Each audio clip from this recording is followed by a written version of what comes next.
ಬಂದ ದಾರಿಬಿಡಿ. ಇಮ್ರಾನ್ ಅವರ ನಿರ್ದೇಶನದಲ್ಲಿ ಹೊಸ ಪ್ರತಿಭೆ ಶರತ್. 8 ವರ್ಷಗಳಿಂದ ನೃತ್ಯ ತರಬೇತುದಾರನಾಗಿರುವ 26 ವರ್ಷದ ನಟ ಶರತ್ ಈಗ ಇಮ್ರಾನ್ ಅವರ 2ನೇ ಚಿತ್ರ ಉಪ್ಪು ಹುಳಿ ಖಾರ ಸಿನಿಮಾದ ಮೂಲಕ ಕನ್ನಡ ಚಿತ್ರರಂಗ ಪ್ರವೇಶಿಸಲಿದ್ದಾರೆ. ಇವರು ಸಿನಿಮಾದಲ್ಲಿ ಅನುಶ್ರೀ ಎದುರು ನಟಿಸಲಿದ್ದು, ಧನು ಮತ್ತು ಶಶಿ ಜೊತೆಗೆ ಪ್ರಧಾನ ಪಾತ್ರದಲ್ಲಿದ್ದಾರೆ. ಈ ಚಿತ್ರದಲ್ಲಿ ಹಿರಿಯ ನಟಿ ಮಾಲಾಶ್ರೀ ಕೂಡ ನಟಿಸುತ್ತಿರುವುದು ವಿಶೇಷ.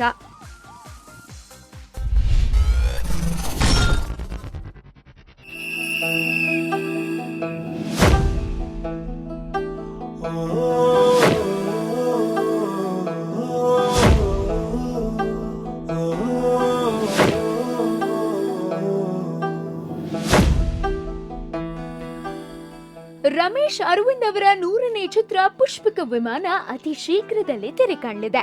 ಸ್ಯಾಂಡಲ್ವುಡ್ ನಟ ಕಮ್ ನಿರ್ದೇಶಕ ರಮೇಶ್ ಅರವಿಂದ್ ಅವರ 100ನೇ ಸಿನಿಮಾ ಪುಷ್ಪಕ ವಿಮಾನ ಚಿತ್ರದ ಎಲ್ಲಾ ಕೆಲಸಗಳು ಈಗ ಸಂಪೂರ್ಣಗೊಂಡಿದ್ದು, ಇನ್ನೇನು ತೆರೆಗೆ ಅಪ್ಪಳಿಸಲಿದೆ.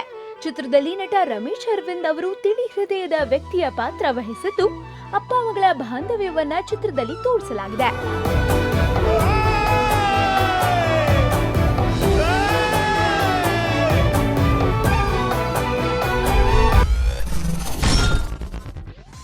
ಈ ವರ್ಷ ಕನ್ನಡ ಚಿತ್ರೋದ್ಯಮದಲ್ಲಿ ಅತಿ ಹೆಚ್ಚು ಮಿಂಚಿದ ನಟಿ ಶಾನ್ವಿ ಶ್ರೀವಾತ್ಸವ ಅವರೇ ಇರಬೇಕು.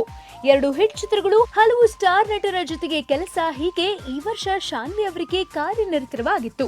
ಕನ್ನಡ ಚಿತ್ರೋದ್ಯಮದ ನಿರ್ಮಾಪಕ ನಿರ್ದೇಶಕರ ಕಣ್ಮಣಿಯಾಗಿ ರೂಪುಗೊಂಡಿರುವ ಶಾನ್ವಿ ಈ ವರ್ಷ 4ನೇ ಯೋಜನೆಗೆ ಸಹಿ ಹಾಕಲಿದ್ದಾರೆ.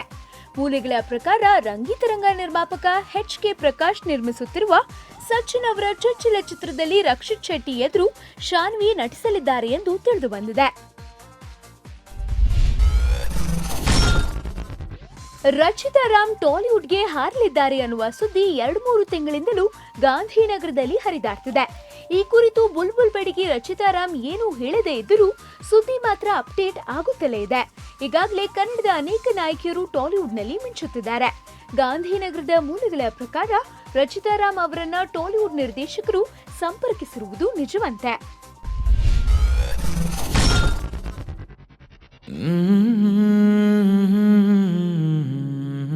Hey everyone, this is Arman Malik here. ಸರಿಯಾಗಿ ನೆನಪಿದೆ ನನಗೆ